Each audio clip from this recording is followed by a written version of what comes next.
yuko mmoja akiitwa Abul Qasim al-Khui. Abul Qasim al-Khui katika kitabu chake Al-Bayan fi tafsir al-Quran, kitabu mjallad mmoja, kumbuka niko nacho kitabu, anadai kama wanavyodai wengine, isipokuwa yeye anaeleza kwamba kwa ijma'i na maafikiano ya wanawachuoni wa Shia Ithna Sharia, wanadai ya kwamba Ali bin Abi Talib alikuwa na msahafu wake tofauti na huu msahafu tulionao sisi. Suala la kwamba masahaba waliandika katika makaratasi, katika magome, katika mahali fulani, alafu Qur'ani ikakusanywa na kadha, ni jambo lipo, msahafu wa fulani, msahafu wa fulani. Lakini baada ya kufariki Mtume sallallahu alaihi wasallam na katika ukhalifa wa Abu Bakar as-Siddiq, baada ya vita vile vya al-Murtaddin, kuwapiga vita wale walioritadi, watu walipotoka al-Yamama, ikapita karari ya kukusanywa Qur'ani yote mahali pamoja, wakafuatwa wale mahufadhi wote waliokuwepo katika maswahaba, fulani amehifadhi, fulani amehifadhi, fulani, wanafuatwa wale, na wale ambao hawakuhifadhi Qur'ani yote bali wana sehemu katika Qur'an. Kwa hiyo zile ayati zilizokuja kwa tawatur kwamba huyu kasema hivyo hivyo, huyu kasema hivyo hivyo, sura hii kasema hivyo hivyo, zikakusanywa zile zote katika mahali pamoja kwa inaya ya Allah subhanahu wa ta'ala na ahadi yake. Qur'ani yote ikakusanywa mahali pamoja, kwa sababu Allah subhanahu wa ta'ala ameahidi, inna nahnu nazzalna dhikra wa inna lahu lahafidhun, hakika sisi ndio tuliteremsha dhikri, yani Qur'an, na hakika sisi ndio wenye kuilinda. Kwa hiyo Qur'ani ikahifadhiwa, ikakusanywa vizuri kabisa. Na Qur'ani ilikuja kwa baadhi ya visomo, yani lugha na matamshi tofauti tofauti. Kuna baadhi ya maneno watu wa Hijazi wasema hivi na wengine wasema, lakini aya ndio zile zile, aya ndio zile zile, na mara nyingine hapa pasomwa hivi, hapa pasomwa hivi, kwa mujibu wa zile lugha za watu wa Arabu pale, ala 7 ahruf, sio qiraat. Sikusudi hii qiraat ambayo iko sasa, ala 7 ahruf ni zile lugha za watu wa miji ile wa Arabu, min samimi al-arab. Kuna baadhi ya maneno yalikuwa hawa watamka hivi na hawa watamka hivi, jambo la kawaida kutokana na upana na utajiri wa lugha ya Kiarabu. Lakini baada ya kukusanywa Qur'ani katika zama za Abu Bakar as-Siddiq radhiyallahu ta'ala anhu, na Ali bin Abi Talib alikuwa ni katika walioshiriki, hakuficha kitu. Imekuja wakati wa Uthman radhiyallahu ta'ala anhu, ule mpishano wa visomo na watu walivyotawanyika katika miji, ikawa unawatatiza wale wengine ambao si katika Waarabu khullas, kaleta tofauti kidogo. Akija huyu atasoma hivi, asemu hivi atasoma vile. Uthman radhiyallahu ta'ala anhu, Allah akampa tawfiki, akakusanya zile nyaraka zote za misahafu za visomo vile na tofauti za lugha zote, akaagiza zikusanywe, na Ali akiwa katika hao washiriki wake. Ikakusanywa Qur'ani kwa lugha moja tu ya Quraysh, ambayo ndio hii tulionayo leo.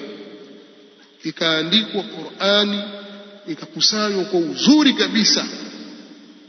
Na ndio maana ukisoma katika tarajum za aima hawa maqurra wa Qur'an, kama kina Ibn Kathir, kama kina Nafi', kina Ibn Amir, kina Asim, kina Al-Kisai, kina Hamza na wengineo katika maqurra, utakuta sanadi zao zafika ima kwa Ubay bin Ka'b au kwa Ali bin Abi Talib au kwa Uthman na mfano wa hao.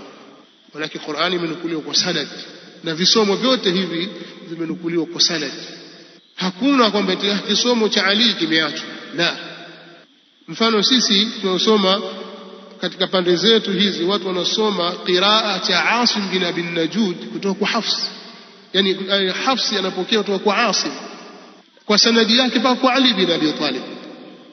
Sasa hakuna utofauti, lakini baadaye sasa kutokana na njama fulani na kampeni za kipuuzi, wanakuja Ar-Rafidha wanadai kwamba wakati masahaba walipokuwa wakiandika wakikusanya Qur'ani, Ali bin Abi Talib alikataa, na ule msaafu wake akabaki nao yeye mwenyewe, kwa sababu alipofariki Mtume sallallahu alaihi wasallam akawapelekea Abu Bakari na Umar kwamba jamani, hii ndiyo Qur'ani mimi niliyokusanya kutoka kwa Mtume sallallahu alaihi wasallam.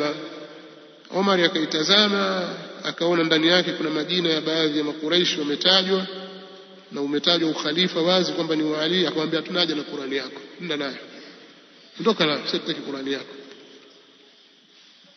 Haya wanayozungumza na baadhi ya vitabu vyake tuko navyo kama al-Anwar Ni'matullah al-Jazairi katika al-Anwar an-Nu'maniyya ameyataja haya wazi kabisa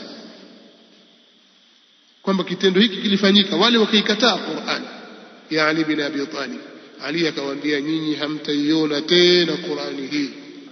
Kwa hiyo wanasema kwamba masahaba walipopelekewa Qur'ani ile na Ali bin Abi Talib wakaikataa, Ali akawaambia hamtaiona tena hii Qur'an. Sasa huyu Abul Qasim al-Khoi katika kitabu chake Al-Bayan fi Tafsir al-Qur'an alisema maneno haya, anasema inna wujuda mushafin li Ali alayhi salam يغير القرآن الموجود في ترتيب السور. hakika kuwepo kwa msahafu wa Ali alayhi salam unaotofautiana na Qur'ani iliyopo katika mpangilio na utaratibu wa sura, wa fi ihtimalihi ala ziyadatin laysat fi al-Qur'an, na kuweko ziada ambazo si katika Qur'an, mimma la yanbaghi ash-shakku fihi, ni katika jambo ambalo halina shaka yoyote ndani yake. Mimma la yanbaghi ashakku fihi, ni katika yale ambayo haitakikani kuyatilia shaka ndani yake. Watasalumu al-ulama yani ijma'ahum ala wujudihi aghnana an at-takallufi liithbatihi.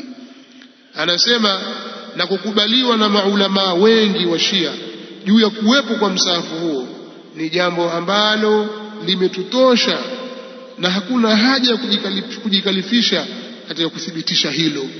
Yani tuanze kuleta dalili, haina haja, ni jambo ambalo limeshakubalika, lipo kwamba kuna Qur'ani na mushafu ambao umeandikwa na Ali bin Abi Talib na uko tofauti katika mpangilio wa sura na mpangilio na ziada ambazo hazimu katika Qur'an. Hili ni jambo halina shaka kutokana na vile walivyowafikiana maulama wao. Hakuna haja ya kujikalifisha kutafuta dalili, hili jambo lipo. Akaeleza aliyoeleza mpaka mwisho katika ukurasa wa 223.